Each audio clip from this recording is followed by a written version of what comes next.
अस्सलाम वालेकुम स्टूडेंट्स। आज के इस लेक्चर में हमारे पास जेसी यूनिवर्सिटी फैसलाबाद का एक पेपर है जो कि 2023-24 वाले सेमेस्टर का था। बीएस थर्ड सेमेस्टर है, माइनर सब्जेक्ट है, कोर्स कोड है जी MTH 321। ये हमारे पास पेपर है। इसके कुछ सवालात जो हैं, ज़्यादातर सवालात हम अपने प्रीवियस लेक्चर्स में कवर कर चुके हैं, उनके लिंक्स आपको डिस्क्रिप्शन में मिल जाएंगे। और जो कुछ सवालात हम कवर नहीं कर पाए थे उनका सलूशन आपको इसी लेक्चर में मिल जाएगा। चलते हैं सलूशन की तरफ। तो पहला जो सवाल था हमारे पास वो यूनिट नंबर 2 क्वेश्चन नंबर 49 और लेक्चर नंबर 10 में आपको मिल जाएगा। क्वेश्चन था जी, prove that sum as well as product of any two conjugate complex numbers is a real number. तो आपको इस लेक्चर में मिल जाएगा। इस लेक्चर का लिंक आपको डिस्क्रिप्शन में भी मिल जाएगा। सेकंड वाला ये भी हमारे पास, इसको हमने इसका आंसर फाइंड करना है।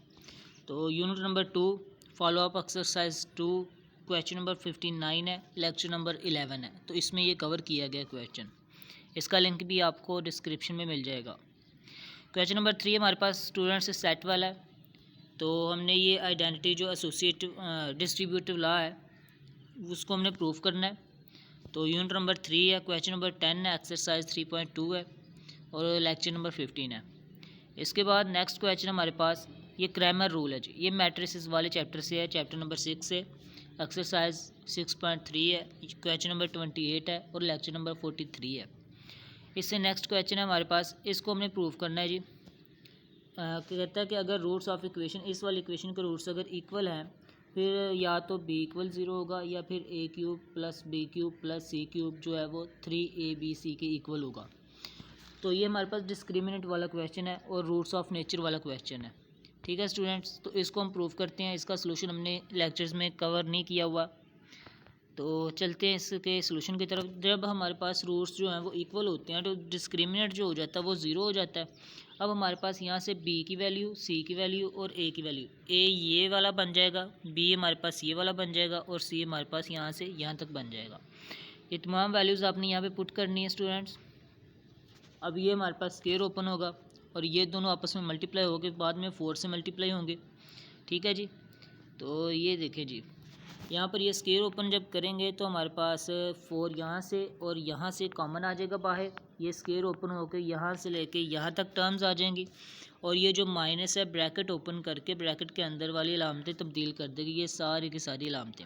उसके बाद जो कैंसिलेशन हो रही है उनको कैंसिल कर दिया हमने। 4 इधर मल्टीप्लाई हो रहा है, दूसरी साइड पे जाकर डिवाइड होगा तो आंसर वो उसका 0 ही रहेगा और इस साइड पे हमारे पास ये रह जाएगा। अब आप देखें कि इस हर टर्म में b मौजूद है तो हमने b कॉमन लिया। अब b का प्रोडक्ट हो रहा है इस सारी रकम के साथ। ठीक है स्टूडेंट्स, तो चूँकि b भी 0 नहीं है और ये सारी रकम भी 0 नहीं है तो दोनों का प्रोडक्ट 0 आ रहा है। तो कोई ना कोई एक तो 0 होनी चाहिए, या तो फिर b 0 होगा या फिर ये वाली रकम 0 होगी। तो ये हमारे पास रिक्वायर्ड आंसर है कि उसने कहा था कि अगर रूट्स हमारे पास इक्वल हैं तो या तो हमारे पास b 0 होना चाहिए या फिर ये सारी की सारी वैल्यू 0 होनी चाहिए। ठीक है स्टूडेंट्स, तो ये सलूशन हमारे पास हो गया। इसका जो नेक्स्ट पार्ट है वो आपको मिल जाएगा जी क्यूब रूट्स ऑफ यूनिटी वाले लेक्चर में। एक्सरसाइज 5.4 यूनिट नंबर 5 है, क्वेश्चन नंबर 9 है और लेक्चर नंबर 31 है। तो इसमें आपको ये क्वेश्चन का सलूशन मिल जाएगा। इसका लिंक भी आपको डिस्क्रिप्शन में मिल जाएगा। क्वेश्चन नंबर 5 है, मैथमेटिकल इंडक्शन हमने यूज़ करना है स्टूडेंट्स। ये है जी यूनिट नंबर 8 से क्वेश्चन लिया गया और एक्सरसाइज जो है 8.1 है, क्वेश्चन नंबर 14 है, लेक्चर नंबर 52 है। तो यहाँ पर आपको इसका सलूशन मिल जाएगा। इसके बाद नेक्स्ट क्वेश्चन की तरफ चलते हैं, बी पार्ट।